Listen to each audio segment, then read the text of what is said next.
नमस्कार विद्यार्थी मित्रांनो, स्वागत आहे तुमचं SK MPSC अकॅडमी या आपल्या यूट्यूब चॅनलमध्ये।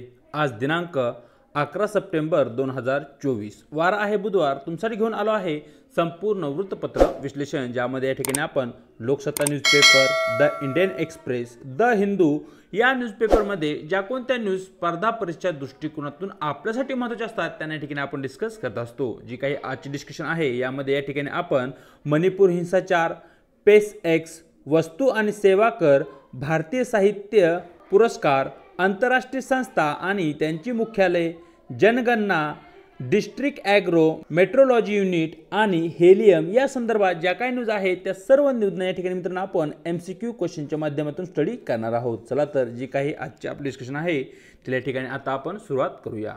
या ठिकाणी आजची जी काही आपली पहिली न्यूज आहे ती आहे मणिपूर हिंसाचारा संदर्भात। सर्वप्रथम जी न्यूज आहे ती न्यूज पाहूया। मणिपूरमध्ये 5 दिवस इंटरनेट बंद। तर मित्रांनो या ठिकाणी 2023 या साली मणिपूरमध्ये हिंसाचार सुरू झाला होता।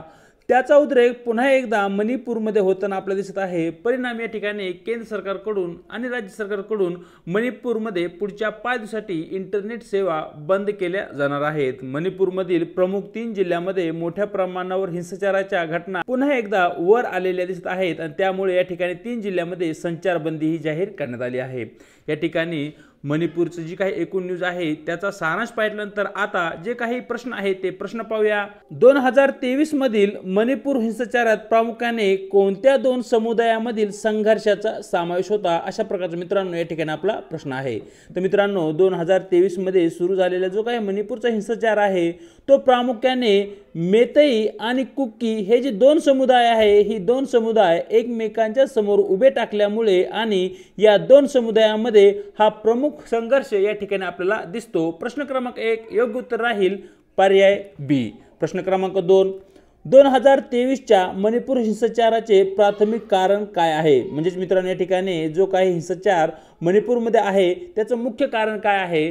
तर या ठिकाणी जे काही मेतई समाजाची मागणी अशी आहे की त्यांचा समावेश ST कॅटेगरीमध्ये करावा आणि त्याच वेळी जो काही कुकी समाज आहे त्याचं म्हणणं असं आहे की या ठिकाणी ST कॅटेगरीमध्ये मेतई समाजाचा समावेश करू नये, कारण कुकी ही एक ST कॅटेगरीमध्ये असणारी जमात आहे आणि जर मेतई समाजाचा त्या ठिकाणी समावेश केला ST प्रवर्गामध्ये तर या ठिकाणी जे काही कुकींचे अधिकार आहेत त्यावर बाधा निर्माण येईल किंवा त्यावर घाला निर्माण होईल अशी एक भीती त्या ठिकाणी कुकी समुदायाला वाटताना आपल्याला दिसत आहे। पुन्हा एकदा आरक्षण आणि त्या संदर्भात संघर्ष या ठिकाणी ही तुम्ही पाहू शकताय। अलीकडेच बांगलादेशचे उदाहरण आपल्या समोर आहे।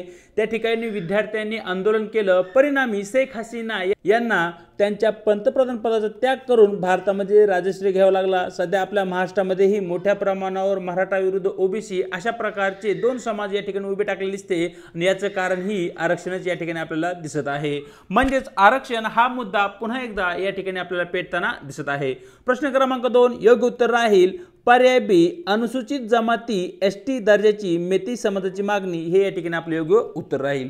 तर मित्रांनो या ठिकाणी साइडला तुम्ही पिक्चरमध्ये जो काही नॉर्थ ईस्टचे स्टेट आहे त्यांचा मॅप पाहू शकता आणि या ठिकाणी जे काही मणिपूर राज्य आहे ते तुम्हाला म्यानमारशी लागून असलेलं दिसतं। म्यानमारची राजधानी इम्फाळ आहे हेही तुम्हाला या ठिकाणी माहिती असणं आवश्यक आहे।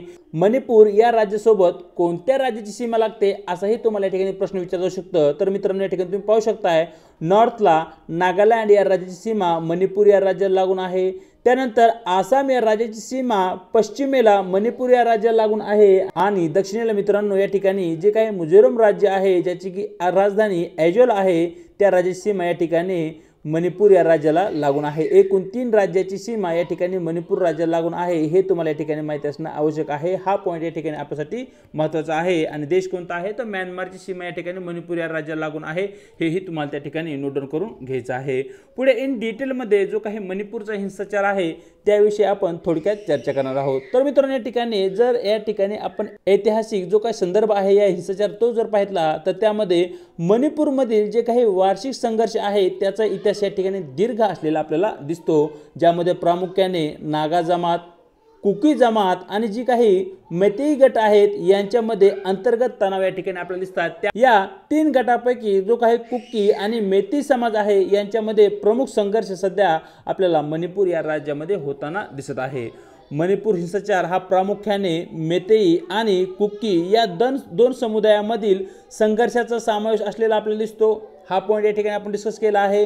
हिंसाचाराचे मुख्य कारण काय आहे तर हिंसाचाराचे मुख्य कारण असं आहे की जो काही मेतेई समुदाय आहे याची अशी मागणी आहे की त्यांनाही अनुसूचित जमाती म्हणजे एसटी कॅटेगरीमध्ये सामावून घ्यावे, ज्याच्या माध्यमातून त्यांनाही एसटी कॅटेगरीचा जो काही सुविधा आहे त्या सुविधा भेटतील। परंतु त्याच वेळी जो काही कुकी समाज आहे त्या कुकी समाजाचा या ठिकाणी मेतेई समाजाच्या एसटी कॅटेगरीमध्ये समावेश विरोध असलेला आपल्याला दिसतो। या ठिकाणी जो काही वांशिक तणाव आहे त्याचं कारण म्हणजे हा जमीनदारी हक्क आणि जो काही वांशिक ओळख आहे यांच्यामध्ये असलेला आपला प्रमुख संघर्ष दिसतो। मग जो काही संघर्ष सध्या मणिपूरमध्ये चालू आहे त्यासाठी सरकार काय करत आहे तर मित्रांनो या ठिकाणी सरकारकडून त्या ठिकाणची कायदा आणि सुव्यवस्था पूर्ववत करण्यासाठी CRPF सह निमलष्करी दले त्या ठिकाणी तैनात करण्यात आली आहे। परंतु तरीही या ठिकाणी मणिपूरमध्ये जो काही हिंसाचार आहे तो सध्या चालूच असलेला आपल्याला दिसत आहे। या ठिकाणी मणिपूरचा जो काही हिंसाचार आहे त्याला कंट्रोल करण्यासाठी कर्फ्यू आणि जे काही इंटरनेट सेवा आहे त्यांना बंद करण्यावर या ठिकाणी सरकारकडून भर दिला जात आहे। त्याचबरोबर या ठिकाणी ज्या कोणत्याही व्यक्ती अंतर्गत त्यांचं विस्थापन झालं आहे त्यांच्यासाठी मदत शिबिरेही या ठिकाणी सुरू करण्यात आली आहेत। मित्रांनो न्यायपालिकेची या ठिकाणी भूमिका काय आहे तर सर्वोच्च न्यायालयाने परिस्थितीचे निरीक्षण केले आहे। शांतता सुनिश्चित करण्यासाठी सरकारला सक्रिय पावले उचलण्याचे या ठिकाणी न्यायपालिकेकडून आवाहनही करण्यात आले आहे। हे काही ठराविक महत्त्वाचे पॉईंट आहेत जे की या ठिकाणी आपल्यासाठी महत्त्वाचे आहे। शांततेसाठी या ठिकाणी प्रयत्न सुरू आहेत। परस्पर विरोधी गटामध्ये जो काही संवाद आहे तो संवाद वाढावा आणि त्याच्या माध्यमातून शांतता आणि सलोखा निर्माण व्हावा यासाठी शांतता आणि सलोखा समितीची स्थापना करण्यात आलेली आहे। तर अशा प्रकारे जे काही मणिपूर हिंसाचार आहे त्याविषयी महत्त्वाचे पॉईंट पाहितले। आता या ठिकाणी आपण पुढे SpaceX या खाजगी अंतराळ संस्थेविषयी माहिती पाहणार आहोत। सर्वप्रथम या ठिकाणी जी काही न्यूज आहे ती न्यूज पाहूया। अवकाशात प्रथमच खाजगी स्पेसवॉक अशा प्रकारची न्यूज लोकसत्ता पेज क्रमांक 8 वर तुम्हाला मित्रांनो दिसून जाईल। या ठिकाणी खाजगी अंतराळ संस्था SpaceX कडून तशा प्रकारची मोहीम हाती घेतली जाणार आहे आणि एकूण त्या संदर्भात ती न्यूज या ठिकाणी असलेली आपल्याला दिसते। या ठिकाणी SpaceX वर आधारित जे काही आपले प्रश्न आहेत ते प्रश्न पाहूया। अशा प्रकारचा मित्रांनो या ठिकाणी आपला प्रश्न आहे। तर मित्रांनो या ठिकाणी जी काही SpaceX अंतराळ संस्था आहे या संस्थेचे संस्थापक म्हणून या ठिकाणी तुम्ही एलोन मस्क यांच्याकडे पाहू शकताय। प्रश्न क्रमांक 3 योग्य उत्तर राहील पर्याय बी। पाहूया प्रश्न क्रमांक 4 SpaceX ने यशस्वीरित्या प्रक्षेपित केलेले पहिले रॉकेट कोणते अशा प्रकारचा आपला दुसरा प्रश्न आहे SpaceX या अंतराळ संस्थेसंदर्भात। तर मित्रांनो या ठिकाणी प्रश्न क्रमांक 4 चे योग्य उत्तर राहील पर्याय ए। फाल्कन 1 हे SpaceX ने यशस्वीरित्या प्रक्षेपित केलेले पहिले रॉकेट आहे जे की मित्रांनो तुम्हाला या ठिकाणी माहिती असणं आवश्यक आहे। आता या ठिकाणी जी काही SpaceX संस्था आहे या SpaceX संस्थेकडून पोलसिस डॉन मिशन मित्रांनो या ठिकाणी सुरू करण्यात आले आहे। पोलसिस डॉन मिशन या मिशनच्या माध्यमातून एका खाजगी व्यक्तीला या ठिकाणी आकाशामध्ये स्पेस वॉक करण्यासाठी आवश्यक असणारे जे काही तंत्रज्ञान आहे ते त्या ठिकाणी विकसित केले जाणार आहे आणि त्यासाठी मोठ्या प्रमाणावर खर्चही त्या पर्टिक्युलर व्यक्तीकडून त्या ठिकाणी केला जात आहे। त्यामुळे सध्या SpaceX न्यूज मध्ये असलेली आपल्याला दिसते। अशा प्रकारे एकूण या न्यूजची डिस्कस केल्यानंतर चलूया पुढच्या प्रश्नाकडे जो की मित्रांनो या ठिकाणी वस्तू आणि सेवा कर यांच्या संदर्भात आहे। सरळ जो काय आपला प्रश्न आहे तो प्रश्न पाहूया। वस्तू आणि सेवा कर मधील भरपाई उपकर कशासाठी वापरला जातो तर मित्रांनो या ठिकाणी जो काही भरपाई उपकर आहे याविषयी आपल्याला माहिती असणं आवश्यक आहे। 2017 मध्ये आपण GST म्हणजे गुड अँड सर्व्हिस ही जी कर प्रणाली आहे ती आपल्या देशामध्ये लागू केली। पूर्वी या ठिकाणी राज्य आणि जे काही केंद्र सरकार आहे यांची कर प्रणाली वेगवेगळ्या होत्या, परंतु आता जीएसटीच्या अंतर्गत केंद्र सरकार असेल राज्य सरकार असेल यांचे जे काही कर प्रणाली आहे त्यांना एकत्रितरित्या या ठिकाणी आणण्यात आला आहे।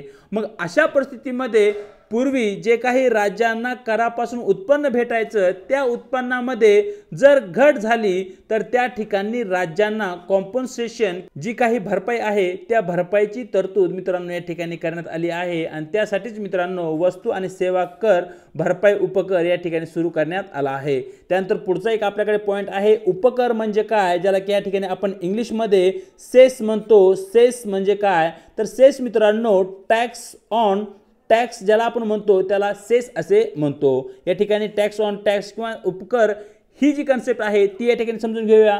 फॉर एक्झाम्पल एका व्यक्तीचं उत्पन्न मित्रांनो या ठिकाणी 10 लाख रुपये या ठिकाणी आपण गृहीत धरूया आणि यावरती जर 10% आपण टॅक्स लावला तर वर्षाकाठी त्या व्यक्तीला 1 लाख रुपये या ठिकाणी टॅक्सच्या स्वरूपात कराच्या स्वरूपात भरावे लागतील। आता या ठिकाणी जे हे 1 लाख रुपये कर ती व्यक्ती भरणार आहे याच्यावरतीच या ठिकाणी सेसच्या स्वरूपात 4% कर लावला म्हणजेच या ठिकाणी 1 लाखाचे 4,000 रुपये या ठिकाणी पुन्हा कर लागेल। म्हणजे तुम्ही या ठिकाणी पाहू शकताय की जे व्यक्तीचं मूळ उत्पन्न आहे 10 लाख रुपये या 10 लाख रुपयावर सुरुवातीला 10% टॅक्स लागला म्हणजे 10 लाखाच्या 1 लाख रुपये त्या व्यक्तीला टॅक्सच्या स्वरूपात द्यावे लागतील। आता जे काही 1 लाख रुपये टॅक्सच्या स्वरूपात त्या व्यक्तीला द्यावे लागतील त्या 1 लाख रुपयावरती या ठिकाणी टॅक्स लावण्यात आला आहे म्हणजे टॅक्सवरती टॅक्स करावरती कर या ठिकाणी लावला जात आहे आणि तो या ठिकाणी जर आपण उदाहरणाच्या माध्यमात पाहिलं तर तो या ठिकाणी 4% लावण्यात आला आहे म्हणजे या ठिकाणी तो 4,000 रुपयापर्यंत होताना दिसतो। अशा प्रकारची जी काही एकूण कर रचना आहे त्याला या ठिकाणी आपण उपकर असे म्हणतो आणि या ठिकाणी जे काही वस्तू आणि सेवा कर आहे यामध्ये राज्य सरकारांची भरपाई करण्यासाठी जर त्यांच्या कर मध्ये लॉस झाला तर त्या ठिकाणी उपकर लावण्याची एक व्यवस्था वस्तू आणि सेवा करामध्ये करण्यात आलेली होती। म्हणजे जो काही आपला प्रश्न क्रमांक 5 आहे त्याचे योग्य उत्तर राहील पर्याय ए। जीएसटी कर लागू केल्यामुळे राज्यांच्या महसुलातील घट भरून काढण्यासाठी या ठिकाणी मित्रांनो वस्तू आणि सेवा कर भरपाई उपकर लावण्यात आलेला होता। पाहूया प्रश्न क्रमांक 6 जो की मित्रांनो या ठिकाणी भारतीय साहित्य संदर्भात आहे। सरळ जो काय आपला प्रश्न आहे तो प्रश्न पाहूया। खालील विधाने विचारात घ्या ज्यामध्ये विधान क्रमांक 1 गोरा ही रवींद्रनाथ टागोर यांनी लिहिलेली कादंबरी आहे। विधान 2 साहित्य अकादमी पुरस्कार हा भारतीय लेखकांसाठी जीवन गौरव पुरस्कार आहे। अशा प्रकारचं आपलं दुसरं विधान आहे। वरीलपैकी कोणते विधान बरोबर आहे अशा प्रकारचं मित्रांनो या ठिकाणी तुम्हाला प्रश्न विचारण्यात आलेला आहे। तर मित्रांनो या ठिकाणी गोरा ही रवींद्रनाथ टागोर यांची एक महत्त्वपूर्ण कादंबरी आहे हे तुम्हाला या ठिकाणी माहिती असणं आवश्यक आहे म्हणजे या ठिकाणी विधान क्रमांक 1 आपलं बरोबर ठरतं। साहित्य अकादमीकडून दिला जाणारा जो काही पुरस्कार आहे तो जीवन गौरव पुरस्कार नाहीये हा पॉइंट या ठिकाणी तुम्हाला लक्षात ठेवायचा आहे। तर मित्रांनो या ठिकाणी जो काही पुरस्कार साहित्य अकादमीकडून दिला जातो तो एक वार्षिक पुरस्कार आहे म्हणजे या ठिकाणी एका पर्टिक्युलर लेखकाने एका पर्टिक्युलर वर्षामध्ये उत्कृष्ट दर्जाचं लेखन केलं आहे किंवा एक चांगल्या प्रकारचं पुस्तक त्या ठिकाणी त्यांनी लिहिलं आहे तर अशा परिस्थितीमध्ये त्या लेखकाचा गौरव करण्यासाठी या ठिकाणी साहित्य अकादमी पुरस्कार जाहीर केला जातो म्हणजे या ठिकाणी विधान क्रमांक 2 आपलं चुकीचं ठरतं। प्रश्न क्रमांक 6 योग्य उत्तर राहील पर्याय ए। वरील 2 विधानामध्ये केवळ विधान क्रमांक 1 बरोबर या ठिकाणी आपलं आहे। पुढचा प्रश्न या ठिकाणी मित्रांनो आंतरराष्ट्रीय संस्था आणि त्यांचे मुख्यालय कोठे आहे या संदर्भात असलेला आपल्याला दिसतो आणि तो जो प्रश्न आहे तो प्रश्न सरळ पाहूया। खालील जोड्या विचारात घ्या ज्यामध्ये एका साईडला तुम्हाला आंतरराष्ट्रीय संस्था दिली आहे आणि दुसऱ्या बाजूला तुम्ही या ठिकाणी त्या संस्थेचे जे काही मुख्यालय आहे ते कोठे आहे हे तुम्हाला या ठिकाणी विचारण्यात आलेलं आहे। पहिली संस्था आहे शांघाय कोऑपरेशन ऑर्गनायझेशन ज्याला की या ठिकाणी आपण SCO असेही म्हणतो तर जोडी आहे शांघाय चीन। नंबर 2 दक्षिण पूर्व आशियाई राष्ट्रांची संघटना इन शॉर्ट मध्ये ज्याला या ठिकाणी आपण आशियान संघटना म्हणतो यांचे मुख्यालय जकार्ता इंडोनेशिया अशा प्रकारची जोडी आपल्याला दिली आहे। Number 3 BRICS new development bank याची जोडी या ठिकाणी बीजिंग चीन देण्यात आली आहे आणि वरीलपैकी किती जोड्या बरोबर आहेत ते मित्रांनो या ठिकाणी आपल्याला प्रश्नामध्ये विचारण्यात आलेलं आहे। तर मित्रांनो या ठिकाणी जी काही SCO शांघाय कोऑपरेशन ऑर्गनायझेशन आहे या शांघाय कोऑपरेशन ऑर्गनायझेशन विषयी तुम्हाला माहिती असणं आवश्यक आहे। जी काही शांघाय कोऑपरेशन ऑर्गनायझेशन आहे याची स्थापना 2001 साली झाली। या ठिकाणी 2005 साली मित्रांनो भारत या ऑर्गनायझेशनचा निरीक्षक देश म्हणून पुढे आला निरीक्षक सदस्य म्हणून पुढे आला आणि 2017 साली भारताला या ठिकाणी या संघटनेचं पूर्ण सदस्यत्व देण्यात आलं आणि भारताबरोबर कोणत्या दुसऱ्या देशाला शांघाय कोऑपरेशन ऑर्गनायझेशनचं फुल सदस्यत्व देण्यात आलं ते तुम्हाला कमेंट बॉक्समध्ये सांगायचं आहे। आता या ठिकाणी जे आपलं नेमकं उत्तर आहे ते उत्तर आहे मित्रांनो शांघाय कोऑपरेशन ऑर्गनायझेशन ही जी संस्था आहे तिचं मुख्यालय चीन बीजिंग या ठिकाणी आहे हे तुम्हाला या ठिकाणी माहिती असणं आवश्यक आहे। म्हणजे जी नंबर 1 ची जोडी आहे ती या ठिकाणी मित्रांनो आपलं चुकीची ठरते। नंबर 2 ची जोडी दक्षिण पूर्व आशियाई राष्ट्रांची संघटना, ज्याला की या ठिकाणी आपण आसियान म्हणतो, त्या आसियान संघटनेविषयी काही महत्त्वाचे पॉईंट मित्रांनो या ठिकाणी आपण पाहणार आहोत। तर या ठिकाणी सर्वप्रथम तुम्हाला माहिती असलं पाहिजे की आसियान या संघटनेचं जे काही मुख्यालय आहे ते जकार्ता इंडोनेशिया या ठिकाणी आहे। म्हणजे या ठिकाणी जी क्रमांक 2 ची जोडी आहे ती योग्य प्रकारे जुळवण्यात आलेली आहे। जी काही आसियान संघटना आहे या आसियान संघटनाविषयी काही महत्त्वाचे पॉईंट या ठिकाणी आपल्याला माहिती असणे आवश्यक आहे। आसियान संघटनेमध्ये एकूण 10 सदस्य देश आहेत आणि आसियान संघटनेची जी काही स्थापना आहे ती 1967 साली झालेली या ठिकाणी आपल्याला दिसते। शेवटची संघटना आहे ब्रिक्स न्यू डेव्हलपमेंट बँक। तर मित्रांनो या ठिकाणी जी काही ब्रिक्स न्यू डेव्हलपमेंट बँक आहे या बँकेचे जे काही मुख्यालय आहे ते शांघाय चीन या ठिकाणी आहे, हे तुम्हाला या ठिकाणी माहिती असणं आवश्यक आहे। आणि जी काही ब्रिक्स संघटना आहे या ब्रिक्स संघटनेकडून या ठिकाणी ब्रिक्स न्यू डेव्हलपमेंट बँकेची स्थापना करण्यात आलेली आहे।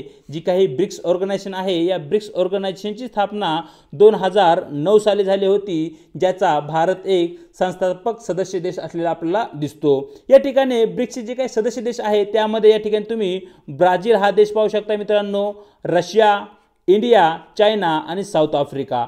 साऊथ आफ्रिका हा संस्थापक सदस्य देश नाहीये, हे तुम्हाला या ठिकाणी नोट डाऊन करून घ्यायचं आहे। 2010 साली दक्षिण आफ्रिका किंवा साऊथ आफ्रिका या ठिकाणी ब्रिक्सचा सदस्य देश म्हणून पुढे आलेला आपल्याला दिसतो। अशा प्रकारे एकूण या ज्या 3 संघटना आहेत त्यांची या ठिकाणी आपण माहिती पाहिली आहे।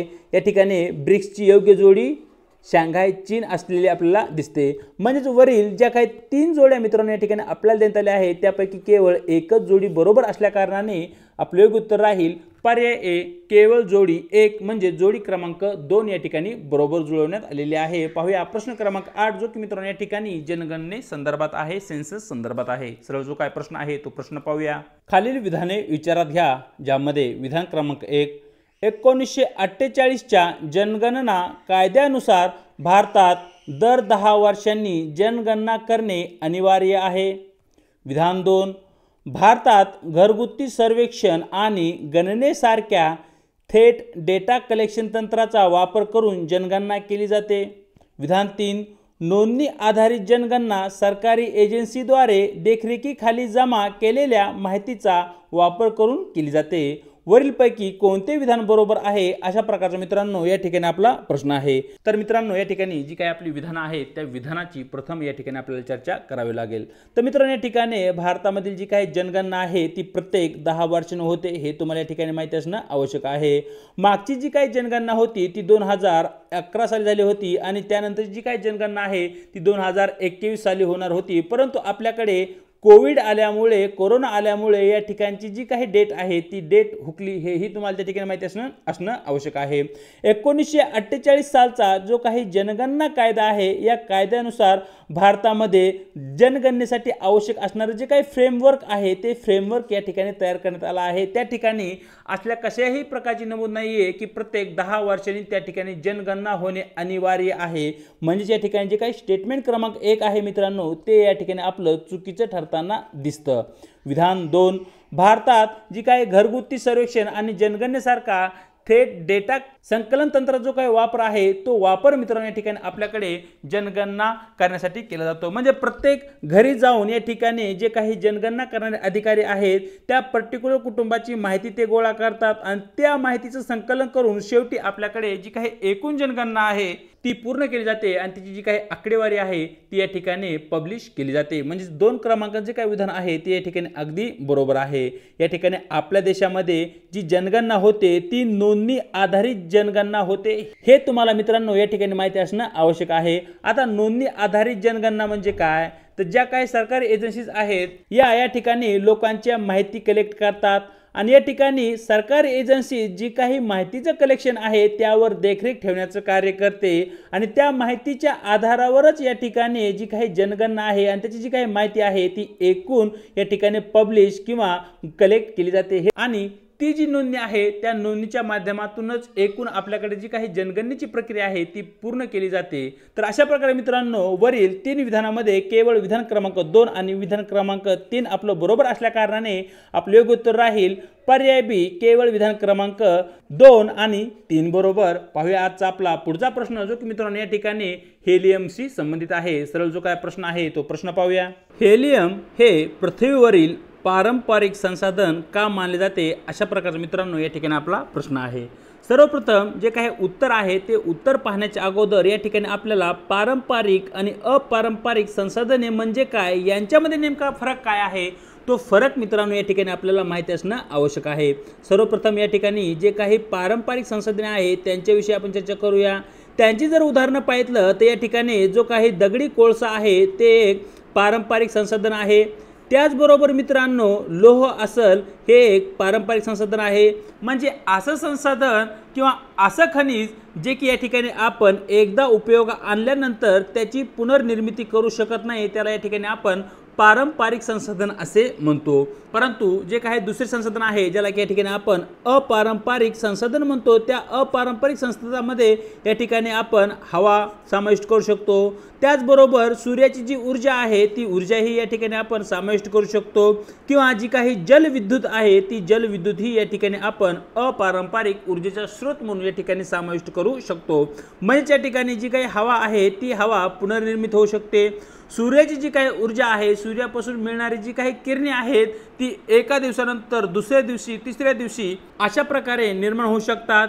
जी काही जलविद्युत आहे ती प्रत्येक वर्षी या ठिकाणी पुन्हा पुन्हा निर्माण केली जाऊ शकते। मग अशा प्रकारचे जे काही स्रोत आहेत जे की पुन्हा पुन्हा निर्माण केले जाऊ शकतात त्याला या ठिकाणी आपण अपारंपरिक संसाधने म्हणतो। आणि जे स्रोत असे आहेत की ज्यांचा एकदा वापर केल्यानंतर त्यांचा आपण पुन्हा त्यांची नव्याने निर्मिती करू शकत नाही त्यांना या ठिकाणी आपण पारंपरिक संसाधने म्हणतो। तर या ठिकाणी जे काही हेलियम आहे ते मित्रांनो या ठिकाणी एक पारंपरिक संसाधन आहे। जेव्हा हेलियम आकाशामध्ये या ठिकाणी उत्सर्जित होते तेव्हा ते अंतराळामध्ये इस्केप होते किंवा अंतराळामध्ये ते निघून जाते। त्यामुळे त्याचा पुनर्वापर किंवा त्याची पुनर्निर्मिती या ठिकाणी होऊ शकत नाही त्यामुळे या ठिकाणी त्याला आपण पारंपरिक संसाधन असे म्हणतो। प्रश्न क्रमांक 9 योग्य उत्तर राहील पर्याय सी वातावरणात सोडल्यानंतर ते अवकाशात निघून जाते हे या ठिकाणी आपलं योग्य उत्तर राहील। पाहूया आजचा आपला शेवटचा प्रश्न जो की मित्रांनो या ठिकाणी डिस्ट्रिक्ट ॲग्रो मेट्रोलॉजी युनिट संदर्भात आहे। सरळ जो काय प्रश्न आहे तो प्रश्न पाहूया। With reference to the district agro metrology unit consider the following statement. Statement 1. District Agro Meteorological Unit are set up to provide weather information specifically for agriculture. Statement 2. The District Agriculture Meteorology Unit are located in meteorological observatories to enhance the collection of weather specific data. Statement 3. The advisory by the District Agriculture Meteorological Unit is sent out twice a week for free in local language. How many of the above statements are correct? That is our question. तर मित्रांनो या ठिकाणी जी काही विधान आहे त्यामध्ये विधान क्रमांक 1 या ठिकाणी अगदी बरोबर आहे। या ठिकाणी जे काही डिस्ट्रिक्ट ॲग्रिकल्चर मेट्रोलॉजिकल युनिट आहेत ते या ठिकाणी प्रोव्हाइड केले जातात ज्याचा मुख्य उद्देश म्हणजे या ठिकाणी जे काही वेदर आहे हवामान आहे हवामानाबद्दल माहिती देणे आणि त्याचा माध्यमातून जी काही शेती आहे शेतीसाठी आवश्यक पूर्व सूचना या ठिकाणी प्रोव्हाइड करणे। विधान 2 मित्रांनो या ठिकाणी आपलं चुकीचं आहे। या ठिकाणी जे काही डिस्ट्रिक्ट ॲग्रिकल्चर मेट्रोलॉजिकल युनिट आहेत ते मित्रांनो कृषी विज्ञान केंद्र या ठिकाणी ते लोकेटेड आहे। ते मेट्रोलॉजिकल ऑब्झर्वेटरी मध्ये त्या ठिकाणी ते लोकेटेड नाहीये तर कुठे आहे तर कृषी विज्ञान केंद्र हे या ठिकाणी तुम्हाला माहिती असणं आवश्यक आहे। विधान 3 या ठिकाणी अगदी बरोबर आहे। जी काही डिस्ट्रिक्ट ॲग्रो मेट्रोलॉजी युनिट आहे त्यांच्याकडून आठवड्यातून 2दा या ठिकाणी फ्रीमध्ये आणि स्थानिक भाषेमध्ये जे काही हवामान आहे हवामानाविषयी सल्ले त्या ठिकाणी शेतकऱ्यांसाठी जारी केले जातात। प्रश्न क्रमांक 10 आपले योग्य उत्तर राहील पर्याय बी ओनली 2 स्टेटमेंट्स आर करेक्ट। तर अशा प्रकारे मित्रांनो दिनांक 11 सप्टेंबरचं जे काही आपलं वृत्तपत्र डिस्कशन आहे ते या ठिकाणी आपण पूर्ण केलं आहे। व्हिडिओ आवडला तर व्हिडिओला लाईक करा, आपल्या मित्रांसोबत शेअर करा आणि आपल्या लेक्चर सिरीज विषयी तुम्हाला काय वाटतं हे कमेंट बॉक्समध्ये अवश्य कळवा। चॅनलवरती जर नवीन असाल तर चॅनलला एकदा सबस्क्राईब करून घ्या आणि त्याचबरोबर व्हिडिओच्या डिस्क्रिप्शन बॉक्समध्ये देण्यात आलेली आपल्या टेलिग्राम चॅनलची जी काही लिंक आहे त्या ठिकाणी तुम्हाला आपले टेलिग्राम चॅनलसुद्धा जॉईन करायचे आहे, ज्याच्या माध्यमातून आपल्या प्रत्येक व्हिडिओच्या लिंक्स त्याचबरोबर स्पर्धा परीक्षेसंदर्भात महत्त्वपूर्ण ज्या काही अपडेट आहेत त्या अपडेट तुम्हाला या ठिकाणी भेटून जातील। आणि येणाऱ्या काळामध्ये लवकरच जी काही आपली डिस्कशन आहे त्याची PDF फाईल ही मित्रांनो त्या ठिकाणी तुम्हाला अपलोड झालेली दिसेल। आज इथेच थांबत आहोत, भेटूया एका नवीन व्हिडिओसोबत।